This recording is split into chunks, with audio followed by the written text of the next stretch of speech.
Abu Isa ibn Isa ibn Sawra at-Tirmidhi. That's where we stopped in the last class. قال, when you say قال in Arabic, قال means he said.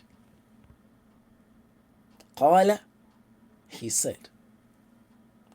قال is usually used in the past tense for a male. That's like third person singular male. Usually there's a pointer. It shows that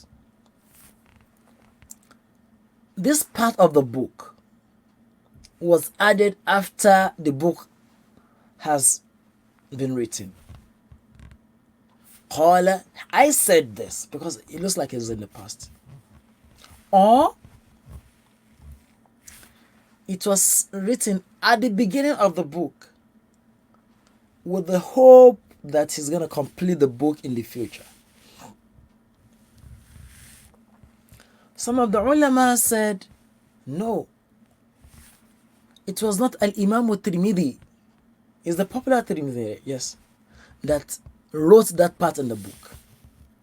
That it must have been his student who wrote that. Okay, Qala, so and so said. Like, it looks like a reported speech. But what Al-Imam al-Bajuri or al-Bayjuri said in his commentary is that most likely Al-Imam al-Tirmidhi wrote it himself. قال الشيخ, الشيخ,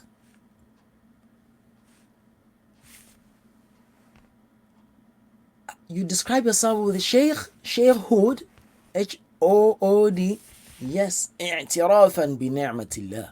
If Allah Ta'ala has granted you a status, it's just like you're saying, can you introduce yourself? Say, Engineer Abdul Wahab or something like that. Yeah, it's not, if you, Allah Ta'ala has given you that status, it's not tazkiyah.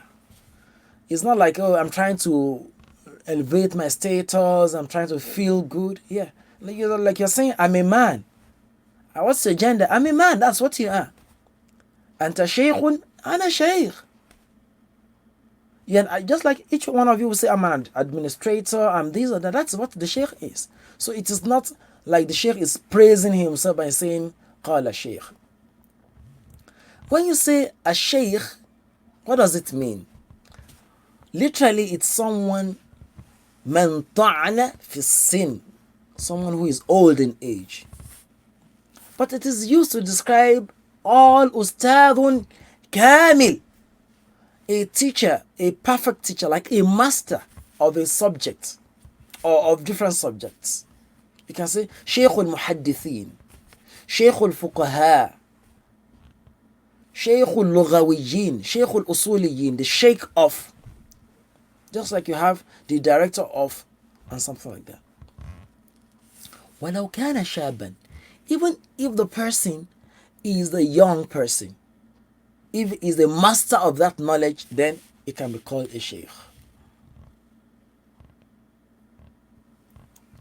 Whoever says you can't call a young person a sheikh if he's knowledgeable is not on the right track.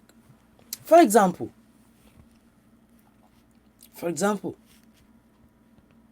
Al-Imam Malik started giving fatwa on the deen around the age of 17. Imam Shafi'i was even a bit younger. Al-Imam Bukhari, Sahih al-Jami', started talking about hadith in the presence of his teachers when he never even grew beards. He wasn't old enough to have beards. So these and many more are lessons for us. In Islamic tradition, when you see someone is a sheikh, is someone who has mastered in knowledge. قال الشيخ الحافظ. What is Al-Hafidh? Al-Hafidh is one of the 5 levels of scholarship in hadith. So we benefit ourselves with that. Al-Hafidh is one of the 5 levels of hadith. The first level in the knowledge of hadith is talib, a student of hadith. It's just the beginner. The second level is al-muhaddith, someone who has established himself in the field. Like someone is like you're saying, someone who has like a PhD, like more than a PhD in hadith. When someone is a muhaddith, that is man tahammala riwayatahu wa'tana bidiraya. He knows the hadith, the chain, the understanding, the meaning, the implication, the hidden defects, the history around it, the hal ruwat, the state of the transmitters, their history, and a number of other subjects. That's like someone who has a PhD there. Then the higher level is al-hafiz. Who is an al-hafiz? Al-hafiz is someone who has memorized at least, listen to me, 100,000 ahadith, matnan wa sanada. The chain and the content, and he's not mixing it up. 100,000 hadith. Then the higher level, the fourth level, is al-hujjah. Al-hujjah is someone who has memorized 300,000 ahadith. Subhanallah al-azim. 300,000 ahadith. And one of the hujjah that we know is Hujjatul Islam Abi Hamid Al-Ghazali, the popular Imam Al-Ghazali, Sahib Al-Ihya. Then the fifth level is Al-Hakim. Al-Hakim is someone who has mastered all the hadith. There's no single hadith in the world that he doesn't know. And in this age, I don't think there's anybody like that. Even Hufaz al-Hadith are very, they are nadir. They are very scarce. You can't even count up to like 10 in modern time. Allahu Alam, Allah knows best. One of Abu Hatim said that the Hufaz are not born except in every 40 years. Every 40 years is when you can say Hufaz. But we say that was his own time. It's possible that we see someone who memorized the Quran and memorized the Hadith.